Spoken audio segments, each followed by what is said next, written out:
The massive arena on Nexus Prime buzzed with excitement as thousands of alien spectators filled the glowing seats. This wasn't just any ordinary day at the Galactic Combat League.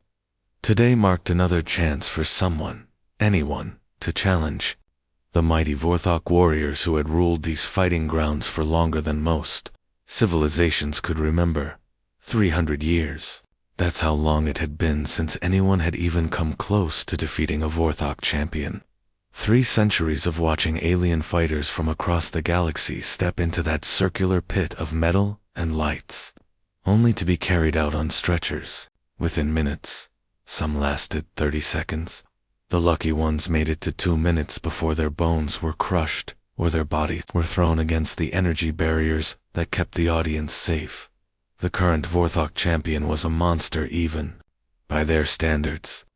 Overlord Thane towered over everything in sight, his massive frame reaching nearly 9 feet into the air. His arms and legs had been replaced long ago with cybernetic parts that gleamed under the arena lights. Those metal limbs could punch through solid rock like it was soft clay. His chest was covered in scars from battles across a dozen worlds, each mark a story of victory and domination. The Vorthok weren't born this way. They started as regular beings, but their empire had spent thousands of years perfecting the art of creating perfect soldiers. They took their strongest warriors and made them stronger. Bones were replaced with unbreakable metal. Muscles were enhanced with chemical boosters. Their reflexes were sped up with computer chips planted directly into their nervous systems. By the time they were done, a Vorthok warrior was less like a living being and more like a walking war machine. Every few months, representatives from different worlds would arrive at Nexus Prime with their greatest fighters. The proud Zelthari would send their crystal-skinned berserkers. The gas-breathing Morthans would float in with their tentacled champions. The rock-like granites would lumber into the arena with fighters who looked like living boulders. It didn't matter who they were or where they came from. The result was always the same. The arena masters had grown bored with the predictable outcomes.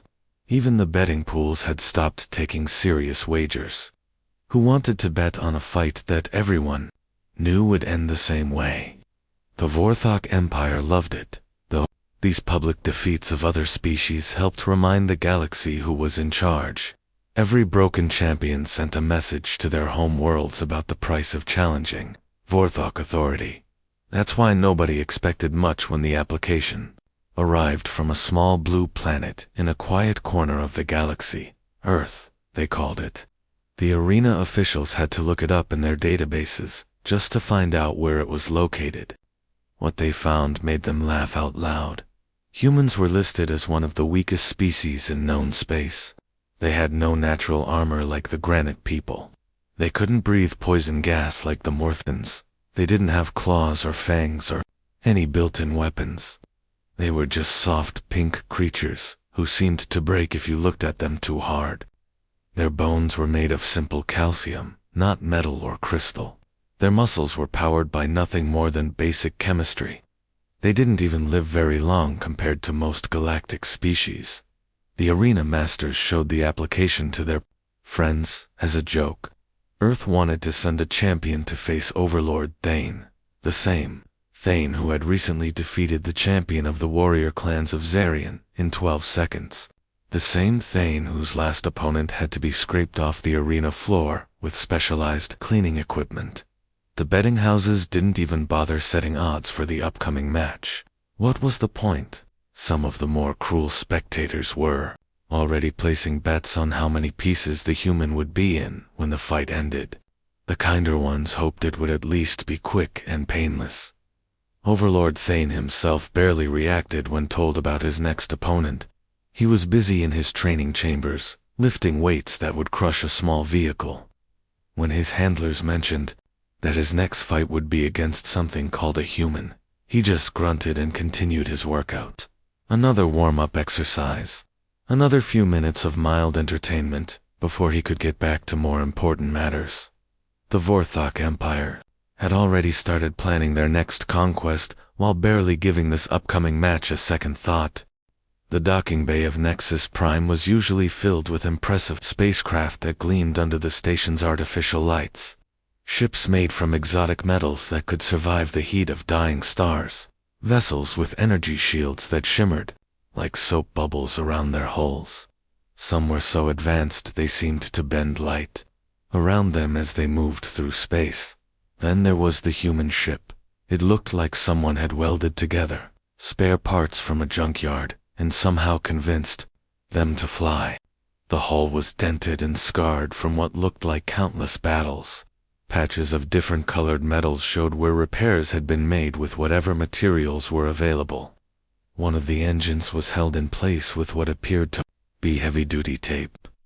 Black scorch marks covered the sides, telling stories of narrow escapes and desperate fights.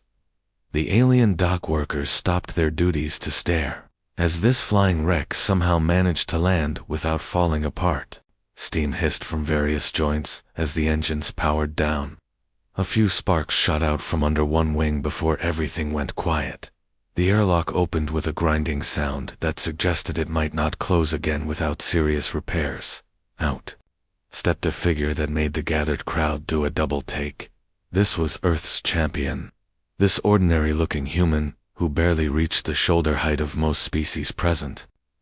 Jack Morrison looked exactly like what he was, a soldier who had seen too many battles and lived to tell about it. His brown hair was cut short and practical. His face was marked with small scars that spoke of close calls and hard-won victories. His uniform was clean, but showed signs of long use. The fabric was faded in places where equipment had rubbed against it during countless missions. His boots were scuffed from walking across alien soil on worlds whose names most beings couldn't pronounce. But it wasn't Jack that caught everyone's attention. It was his companion, the German shepherd, that walked beside him, moved with the confident stride of a creature that had never known fear. His coat was thick and healthy, brown and black fur that gleamed despite the obvious signs of a life spent in the field. His ears were alert, constantly moving to track sounds that human ears couldn't detect. His dark eyes swept the docking bay with the intelligent gaze of a being who was always evaluating. Always ready, Arena Master Veltar approached with the kind of expression someone might wear when dealing with a particularly amusing mistake. His 6 arms gestured dramatically as he looked from the human to the dog and back again. His crystalline voice carried clearly across the docking bay, and several dock workers stopped their duties to listen to what was obviously going to be entertaining. "Excuse me?" Veltar said, his tone barely containing his amusement. "I believe there's been some sort of error. We were expecting Earth's champion for the Combat League. Are you perhaps a delivery person? A maintenance worker?" Jack shifted his duffel bag to his other shoulder and met the arena master's gaze without flinching. "I'm Jack Morrison, Earth Defense Force. I'm here for the fight." The silence that followed was broken only by the soft clicking sounds that Veltar's species made when they were confused. Several other aliens had gathered around to witness this exchange, and whispers began to spread through the small crowd. "But you're so... Veltar paused, searching for a diplomatic way to express his thoughts. Small and soft-looking. "Are you certain you're in the right place?" Jack nodded toward his companion, who sat patiently beside him with the discipline of a seasoned soldier. "That's Duke. He's my partner." The arena master's confusion deepened. His species didn't have pets, and the concept seemed to escape him entirely. "Partner? Is it some sort of biological weapon? A symbiotic organism? Does it carry your equipment?" "He's my battle buddy," Jack explained, in the same calm tone he might use to discuss the weather. "Where I go, he goes. We fight together." The crowd that had gathered began to murmur among themselves. Some laughed outright at the absurdity of the situation. Others seemed genuinely puzzled by the relationship they were witnessing. A few of the more knowledgeable beings began to access their databases, trying to understand what they were seeing. News of Earth's champions spread through the station faster than a computer virus. Within an hour, Images of Jack and Duke were being transmitted across the galaxy. Comedy shows picked up the story immediately. Betting pools that had ignored the match entirely suddenly found themselves flooded with wagers. Not on who would win, but on how spectacularly the human would lose. Even Overlord Thane, when shown footage of his upcoming opponent, seemed personally offended by the matchup. The massive arena fell into an eerie quiet that seemed to press against the ears of every spectator. Thousands of alien beings from across the galaxy held their breath, waiting for what everyone assumed would be the shortest match in Combat League history. The energy barriers hummed softly around the fighting pit, their blue glow casting strange shadows on the metallic floor. Jack stood in one corner, looking impossibly small under the harsh arena lights. His standard military gear seemed pathetic compared to the advanced technology surrounding him. Duke sat beside him, ears forward and alert, but showing no signs of the fear that should have been coursing through any reasonable creature's veins. On the opposite side, Overlord Thane stretched his massive cybernetic arms. Each movement sent small electrical sparks dancing across his metal joints. His red eyes glowed with built-in targeting systems that were already calculating the most efficient way to end this embarrassing display. The crowd could hear the soft worry of his internal mechanisms as they prepared for combat. The starting horn echoed through the arena with a sound like thunder. Thane moved with terrifying speed for something so large. His enhanced legs launched him across the arena floor like a missile, covering the distance between himself and his opponents in less than 2 seconds. His cybernetic arms swung in a wide arc that would have crushed Jack's skull like an egg if it had connected, but Jack wasn't there anymore. The human soldier rolled to his left with practiced ease, his body moving with the fluid motion of someone who had dodged death more times than he could count. As he moved, something else streaked across the arena floor like a brown and black blur. Duke had anticipated Thane's charge before the Vorthok had even begun to move. While the massive warrior was focused on crushing the human, the dog was already in motion, darting between Thane's legs with impossible agility. The Vorthok's targeting systems, designed to track single opponents, couldn't adjust fast enough to follow both targets simultaneously. Thane's massive fist slammed into the arena floor where Jack had been standing, leaving a crater in the reinforced metal.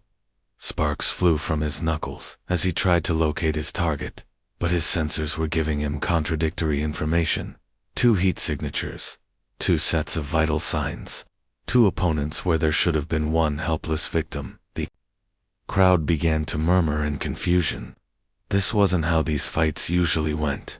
By now, the challenger should have been nothing more than a stain on the arena floor. Jack came up from his roll in a crouch, his eyes never leaving Thane's massive form. But he wasn't looking where most fighters would look. He wasn't focused on the Vortex weapons or his armored chest. Instead, Jack was watching Duke, reading the subtle signals in his partner's movement and posture. Duke circled behind Thane, his paws making no sound on the metal floor. His ears were pinned back, and his muscles coiled like springs, ready to release. To most observers, the dog looked like he was simply running around in panic, but Jack could read the intelligence in every step, the calculated precision of a predator that had learned to hunt the most dangerous prey in the universe. When Duke suddenly darted forward and nipped at Thane's left ankle, the Vorthok spun around. With a roar of annoyance, his massive arms swung down to crush this irritating creature, but Duke was already gone, dancing away with the grace of his wolf ancestors. That's when Jack struck. While Thane was distracted by Duke's attack, Jack had moved the Vortex blind spot. His combat knife, little more than a toy compared to the advanced weaponry around him, found the small gap in Thane's armor where his cybernetic spine connected to his biological torso. It wasn't enough to cause serious damage, but it sent error messages racing through Thane's enhanced nervous system. The Vorthok spun back toward Jack, but Duke was already moving again, this time going for the warrior's right leg. Thane found himself turning back and forth like a confused giant, his sophisticated combat programming struggling to deal with opponents who refused to fight by any rules he understood. The arena crowd began to lean forward in their seats. Something unprecedented was happening. These two small creatures from Earth weren't just surviving against the galaxy's most feared warrior. They were actually making him look clumsy and confused. Every attack was perfectly timed. When Duke drew Thane's attention, Jack would strike from another angle. When the Vorthok focused on the human, Duke would dart in from behind. They moved like dancers who had rehearsed this routine 1,000 times, each knowing exactly where the other would be without needing to look or communicate. Thane's targeting computers began to overheat from trying to process too much conflicting information at once. The fight had been going on for nearly 10 minutes, longer than any match against a Vorthok champion in living memory. Sweat dripped from Jack's forehead as he ducked another crushing blow that would have turned his ribs to powder. Duke panted heavily, but his movements remained sharp and focused, his tongue hanging out as he circled their massive opponent like a wolf stalking prey. Then something changed. It started in Duke's eyes. The warm brown color seemed to deepen and intensify, taking on a wild gleam that hadn't been there before. His ears flattened against his head, not in fear, but in the aggressive posture of a predator that had decided the time for games was over. A low growl rumbled from deep in his chest, a sound that carried the echo of thousands of years of evolution. Back to when his ancestors hunted in packs across frozen landscapes. Jack felt the change too. The ache in his muscles from dodging Thane's attacks suddenly disappeared. His breathing steadied even though he'd been running and rolling for what felt like hours. Every sound in the arena became crystal clear. The hum of the energy barriers, the whispers of confused spectators, the mechanical worry of Thane's cybernetic joints. His vision sharpened until he could see tiny details in Thane's armor that he'd missed before. This wasn't just adrenaline anymore. This was something deeper. Something that connected him to every human warrior who had ever faced impossible odds and refused to give up. His ancestors had once hunted creatures 10 times, their size with nothing but sharpened sticks and the courage to work together. That same fire now burned in his blood. Duke's movements became more fluid, more deadly. He stopped darting around randomly and began to move with the calculated precision of an apex predator. His attacks on Thane's legs weren't just distractions anymore. They were surgical strikes aimed at specific joints and pressure points. Each bite was placed exactly where it would cause the most disruption to the vortex balance and mobility. Jack found himself moving in perfect synchronization with his partner without conscious thought. When Duke circled left, Jack automatically moved right. When the dog went low, Jack went high. They had become two parts of the same hunting machine, each instinctively knowing what the other would do before they did it. Overlord. Thane's confusion was turning into something that looked suspiciously like panic. His advanced combat systems had been programmed by the greatest military minds in the Vorthok Empire. They had studied every fighting style, every combat technique used by hundreds of different species across the galaxy. But nothing in his vast database prepared him for this.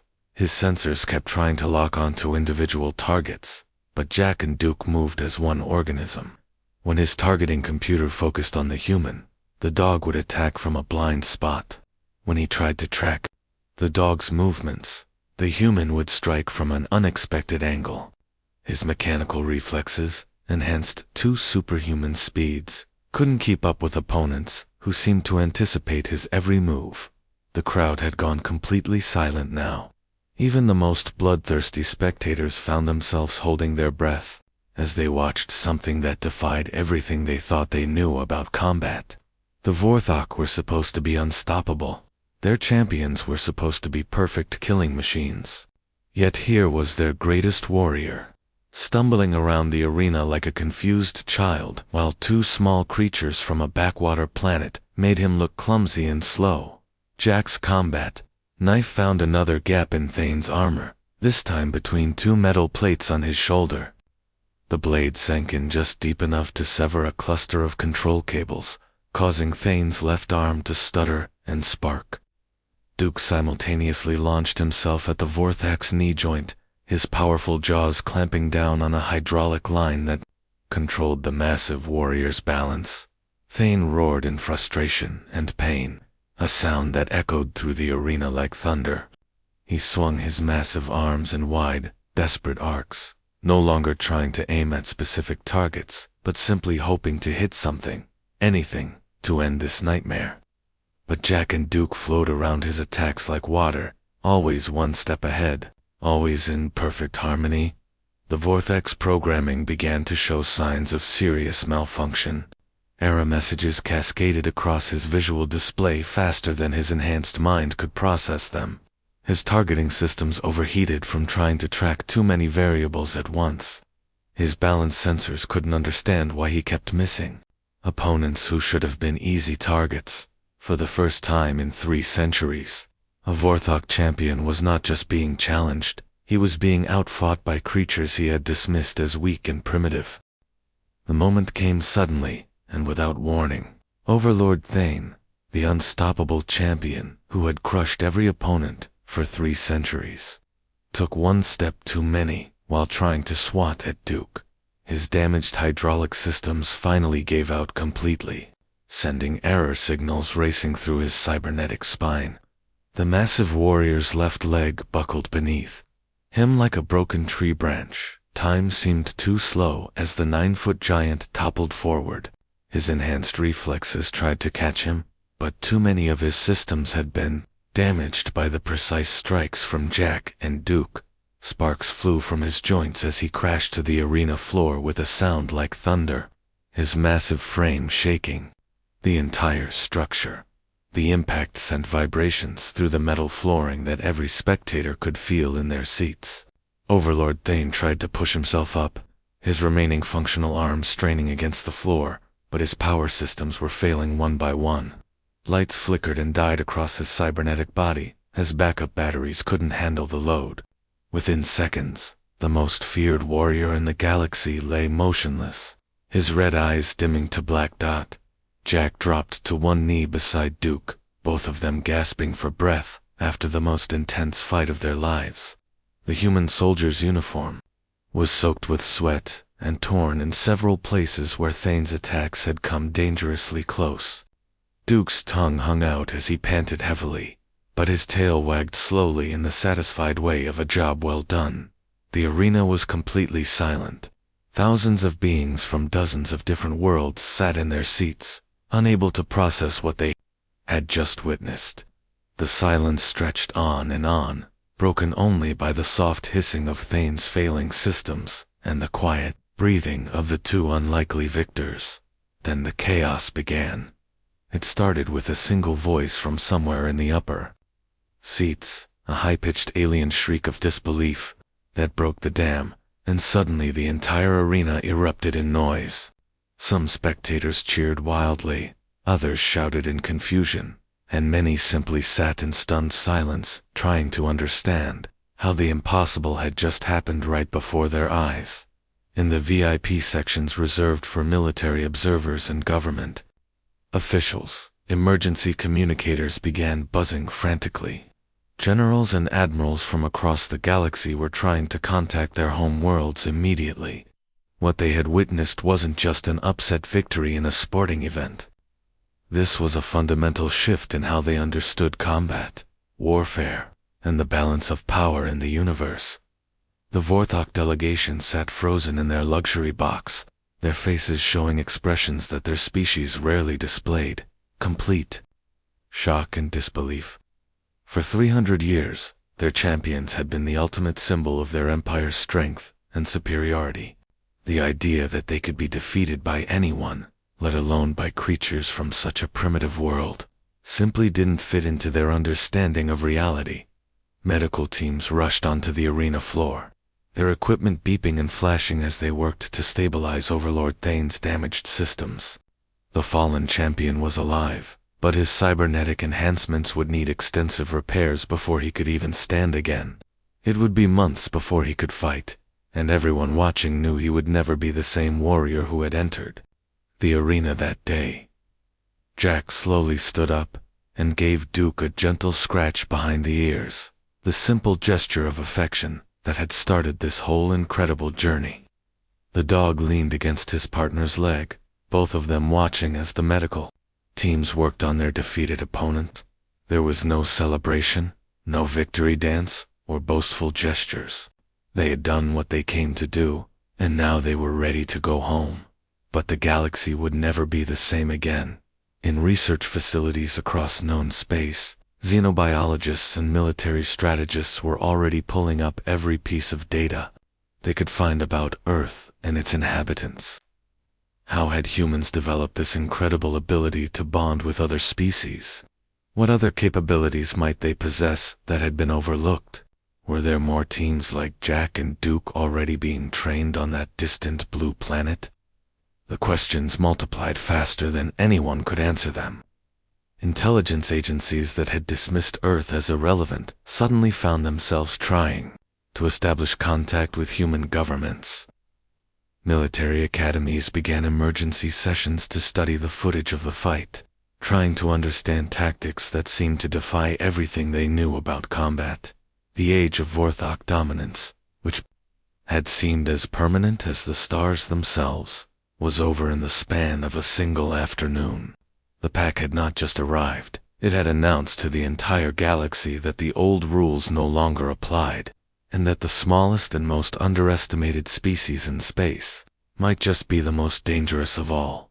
As Jack and Duke walked to the arena exit, the applause finally began, starting slowly and building until it shook the entire station.